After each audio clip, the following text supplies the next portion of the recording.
Trump's anti-US policies will result in an additional 10% tariff on the BRICS member nation, which he threatens to increase due to Trump's threats. Donald Trump has stated that he will impose a 10% tariff on any country in the BRICS group that participates in its anti-US policies as part of US sanctions. The BRICS group has been launched by Brazil, Russia, India, China and South Africa, with inclusion of other countries. China and Russia have accused the group, which was created to strengthen voices outside the wealthy countries, of trying to turn it against the US. The BRICS summit in Brazil did not mention the US, but declared that the group would condemn military attacks on Iran and unilateral customs. Trump has made the threat. Trump's Truth Social platform issued a threat on Sunday, warning that any country that aligns with the anti-US policies of the BRICS would be subject to an additional 10% tariff. On April 2, Trump celebrated Independence Day by announcing that he would impose 0.5% tariffs on all his international trading partners and 0.2% rate tariff on major competitors, threatening to levy even higher tariff on the US. Trump rescinded the high reciprocal rate that was enforced on over 70 countries for 90 days, along with imposing a 10% tariff on all, as the US economy was facing potential economic collapse. China ignored the threat and reacted with a tariff.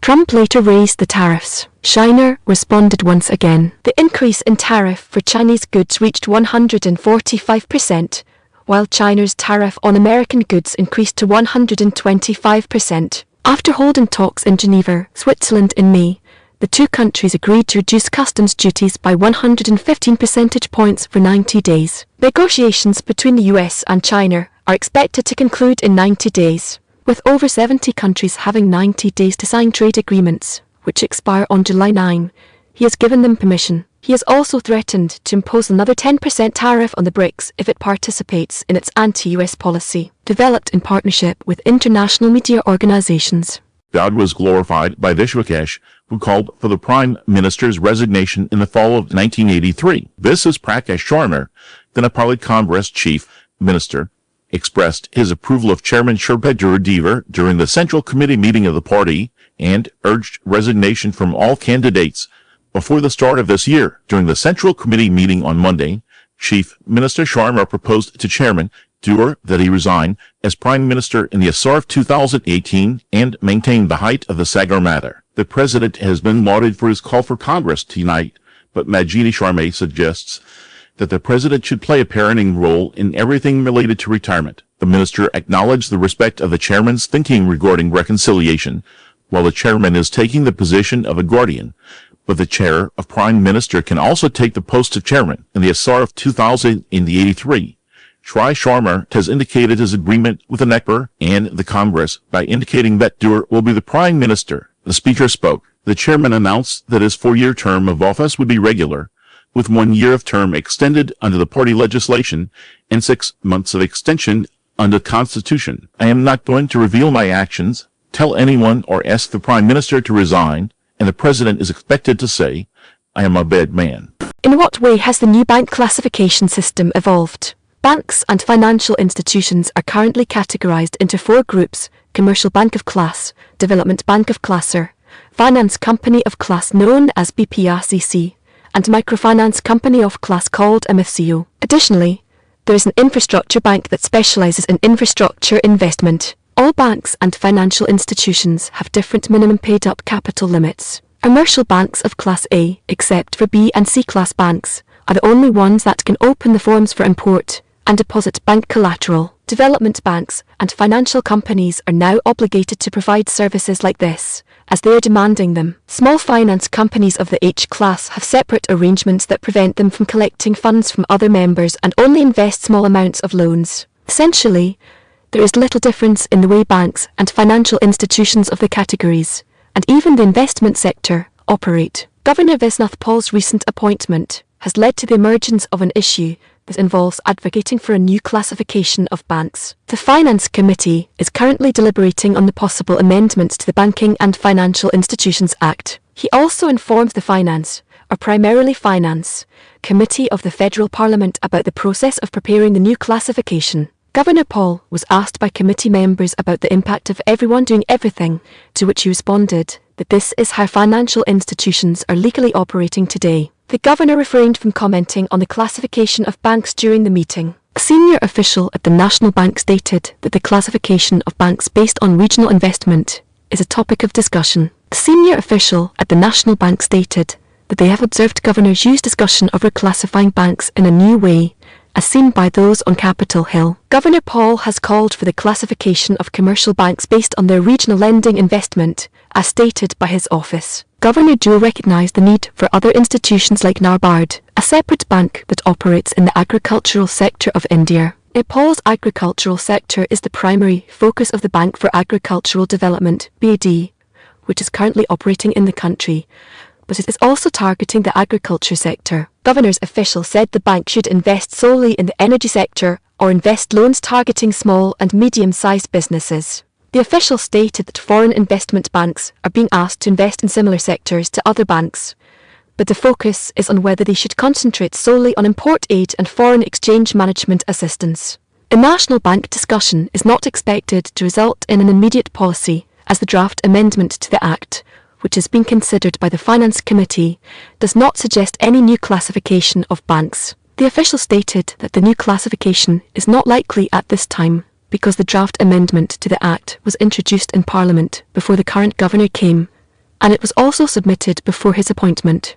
Who are the members of the investigative committee that was formed to investigate cooling period manipulation? A parliamentary inquiry committee has been established to investigate the manipulation of the cooling period in the Civil Service Bill by manipulating the legislation. The Federal Civil Service Bill Reporting Error Investigation Special Committee is the name of the committee that investigates errors in federal government contracts. On Monday, a committee was established with two members from the Nepali Congress and the Nekpata Mala and one from Raswapa and Rapapa, who are affiliated with the Maoist Center. Among those serving on the committee are MPs from the Nepali Congress, Vijana Pariyar and Sushila Singh, and Nekpa and male members Aishwari Gurthai and Narayan Prasadacharya. Members of the party include Madhav Sapkota, who represents the NCP Maoist Center, Ganesh Parajolai, and Roshan Karki, members of both the National Independence Party and National Democracy Party, respectively. A 21-day period has been allotted to the committee for consulting purposes. The State Law and Good Governance Committee voted to ask the National Assembly to determine the decisions made by the state law during the cooling period and to request the Speaker to establish an investigative committee. A 2-year period known as the cooling period, during which employees were on leave or resigning, were prohibited from constitutional and diplomatic appointments,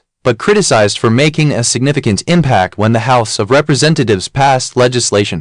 Blackmail was used to invite the men's family to their home, where they were provided with toxic food. A woman has been found guilty of killing 3 people, including her mother-in-law, in Australia. A rural resident of Merwell, Leingata, Victoria, Erin Patterson, 50, was found guilty of 3 murders and 1 attempted murder. She is now in custody. The Victorian court convicted him on Monday, and the sentence would be determined at a later hearing, as reported by the BBC. According to the BBC, the murder of 3 people was watched with interest in Australia, and the verdict was given on Monday after a nearly 11-month trial. Erin's mother-in-law and relatives are among the 3 slain. July 29, 2023, is the date that marks the occasion. Erin brought 4 individuals, including her husband, her mother-in-law, and herself, to share dinner. During the 70s, Dawn Patterson, a mother-in-law of Gail Patterson, and her sister Heather Wilkinson, both 66, along with her husband Lane Wiley, were present at the luncheon. Simon, her husband, was not present, and there was no one to see. Erin had already divorced her husband in 2015, and the couple had not yet separated. Simon declined to attend the luncheon, citing discomfort. Simon stated in court that he had to leave the lunch meeting because of a special day commitment. Simon's parents did not want Simon to have lunch with Erin, but she went to her house after receiving cancer treatment, and was blackmailed. For lunch, Erin made beef Wellington for her.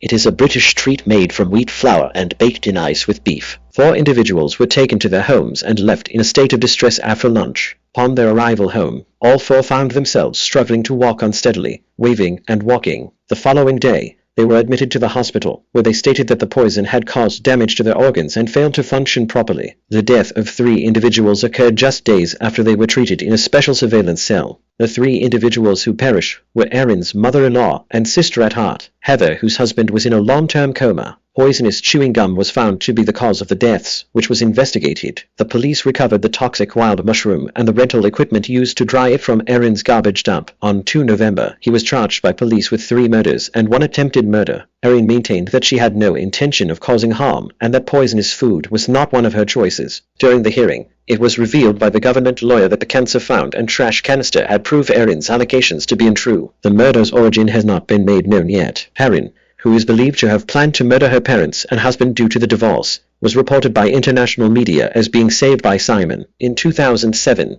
Erin and Simon got married. They met in 2000, and they later wed in love. After having 2 children, they separated in 2025. Erin was a capable woman. She also worked as an accountant and air traffic controller. Additionally, she was an animal rights activist, wealthy and well-off. She owned a large estate and occupied the property in Lynfa, which her grandmother named after her. She also claimed to have given clerically $1 million Australian dollars to her friends as per court testimony. Simon testified in court that she possessed intelligence, and a sense of humor. Despite the court finding the murder guilty, the BBC reported that it was not possible to reveal the reason for the conviction.